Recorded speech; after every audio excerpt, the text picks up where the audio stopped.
Welcome, welcome to Fairy Tale Flip. My name is Vanessa Y. Rogers, and I'm the hostess of Fabric of Folklore podcast.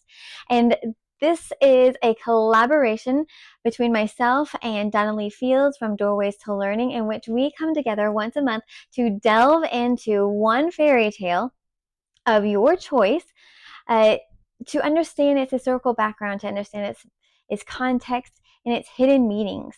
And so this is one of the options that we've chosen of the three that you are able to choose from.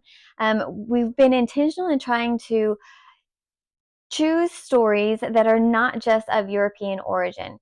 And so one of my friends suggested this story, and it's actually a legend rather than a fairy tale, but we're going to include it because it's very well known and it's a beloved legend from Mexico. It's called the Legend of Popocatépetl and Iztaccíhuatl.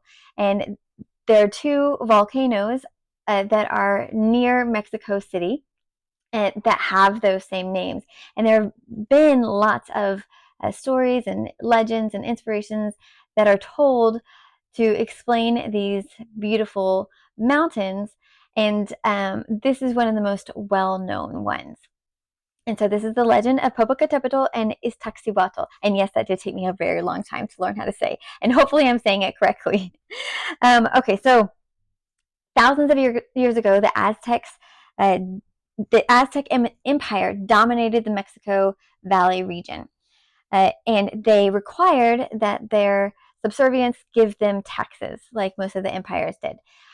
They had an enemy that decided that they no longer wanted to be oppressed by the Aztecs, and instead of paying their tax, they were going to go to war.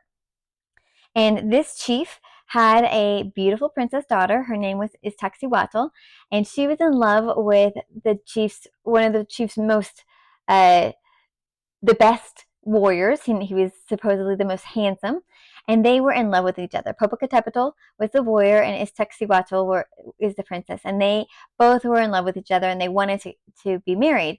And so Popocatépetl asked the chief if he could marry his daughter. He asked for her hand in marriage. And the chief said, "When you come back victorious from battle, you may have my daughter's hand in marriage." And so they agreed to the terms. And so Popocatépetl went with the army to battle the Aztec Empire. However, while he was away, a jealous suitor of the princess, who really wanted the princess for himself, decided to lie to the princess and tell her that Popocatépetl had died in battle, when in fact he hadn't.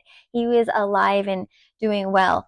Um, and so, but she believed him. She believed this jealous suitor. And because she was so stricken with grief, she died from her sadness. And so when Popocatépetl came back to the town victorious, he came back to find his princess and discover that she had in fact perished from learning about his fake death. And so he wandered the streets saddened for days and nights until he decided that he wanted to do something in honor of her death. And so he demanded that a tomb was built, and that 10 hills were piled up on top of the tomb, and he climbed up on top of the hill, which was a mountain now, and placed the princess's body on top of the mountain, and brought a torch, kissed his beloved, her cold lips, and then died next to her. And so Popocatépetl is a more active volcano, and so you'll see that one fuming, and the legend goes that every time Popocatépetl remembers his beloved, Iztaccíhuatl,